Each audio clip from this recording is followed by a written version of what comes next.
cortesia dai 9 metri. Ricezione di Gaggini sulla testa di Fernando Kreling, questa volta Sparks trova le mani ma anche il campo. Taylor Avril, la ricezione di Javornok su Abayev, va Keita, va a spolverare l'angolino del posto. No, scusate, a muro c'è Schwarz in battuta. Riceve Javornok, va ad attaccare Keita! Thomas Perezza! Un muro imperiale del Re Leone! Lavorare. Direi di sì. Motivo per cui anche la Flot forse una tipo di battuta che sta rendendo per la Minter. Orsa una mano alla difesa a terra di Zingel e poi Javornok a tutto braccio, chiude il colpo e va ancora a farsi murare da Questa che parte con un muro che sforza l'attacco di Keita.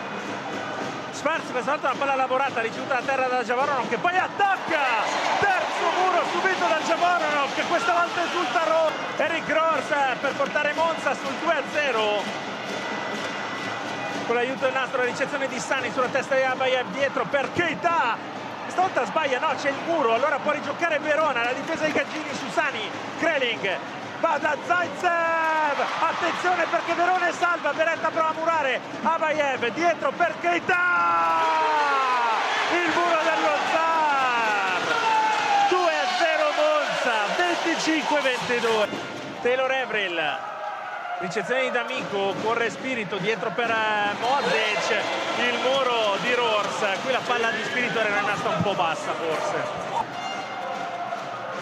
Ricezione di Javornok, la palla si impenna, Spirito dietro per Keita, ricezione della difesa, scusate, di Zaitsev, Kreling per la One, il pallonetto! Il pallonetto!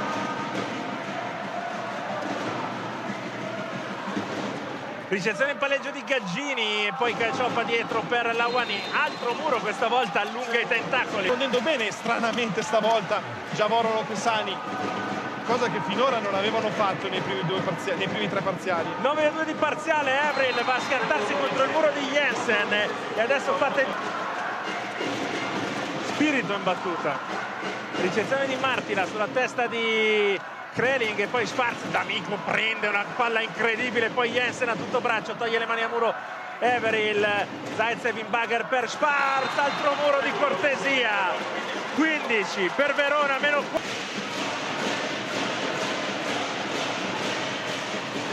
Ricezione di Gaggini da fuori campo, Schwarz fuori misura per Zaitsev, la tocca per non farsi murare, la risposta di Jensen, mura!